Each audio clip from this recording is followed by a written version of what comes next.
Hagayya tokko 2026 oduu sibuu neetwoorkii yeroo kana isin biraan geenya. Waraanni bilisummaa Oromoo miseensota haaraa leenjisee bobbaase. Abduu Ahmed akka taanutti isin biraan ga'a. Waraanni bilisummaa Oromoo mooraa leenjii zoonii madda albuudaatti miseensota haaraa leenjisee bobbaase.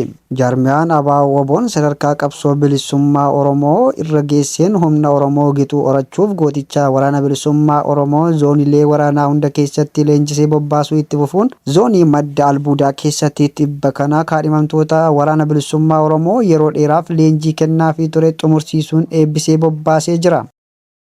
Manneedhaa Federaalaa Caffee Araaraa hidhamtoota siyaasaa gallakkisuuf dhiifama gaafadhaa jechuun dhaga'ame. Hidhamtoonni dhiifama gaafachuu hin qabnu jechuun mormii isaanii dhageessifatan. Guutuu oduu kana Abduu Ahmedtu qabatee dhiyaate. Manneedhaa Federaalaa Impaayiratti Caffee Araaraa hidhamtoota siyaasaa gadi lakkisuuf akka isaan dhiifama gaafatan gaafatus hidhamtoonni mormuun dhaga'ame.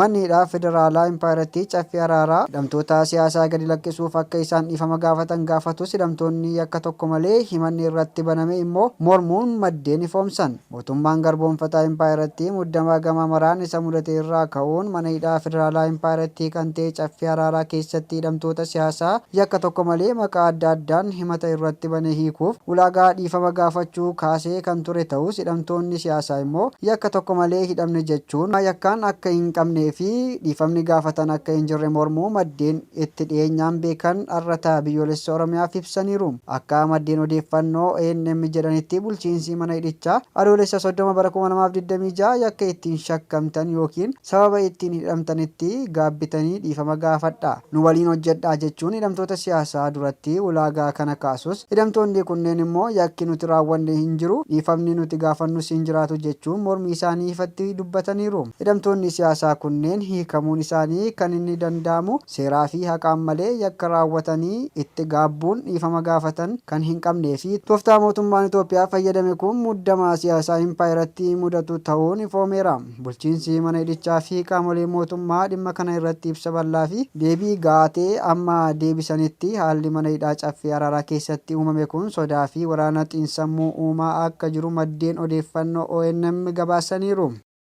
Ameerikaan seera koolugaltoota gaaffii fi deebii malee gara mana murtiitti darbatu raggaaseefte. Bulchiinsi Tiraamp koolugaltoota biyyattiif qajeelfama haaraa baasuun dhaga'ame. Koolugaltoonni hedduun haala dhaddachaa malee biyya ari'amuus danda'u jedhame. Qajeelfamni haaraan kun iyyannoowwan koolugaltummaa kitila 1.4 ol ta'an kanneen immigireeshinii fi raawwachiisummaa gumruka duratti dhiyaatan duubatti hafummaa isaanii salphisuuf kan yaadamedha jedhame. Sirni duraanii iyyattoonni jalqaba dhimma isaanii qondaala immigireeshiniitti akka dhiyeessan achiis himannaan isaanii yoo haalame qofa mana murtii akka dhaqan kan gaafatu ture. Qajeelfamni haaraa sun garuu koolugaltoonni hedduun gaaffii fi deebii jalqabaa qondaala immigireeshinii waliin osoo hin darbin kallattiin mana murtiitti akka dhaqan ni taasisa. Murteen kun dhimmoota 444,720 irratti dhiibbaa qaba jedhamee kan himame yoo ta'u, hojimaanni kun mirga baqattoota dhaddacha haqaa qabeessaa fi haqa argachuu kan miidhuu fi murtii ariifachiisuuf namoota saffisan biyya ari'uuf kan kaayyeffate ta'uu ogeeyyiin seeraa fi leelliftoota immigireeshiniin qeeqamaa tureera.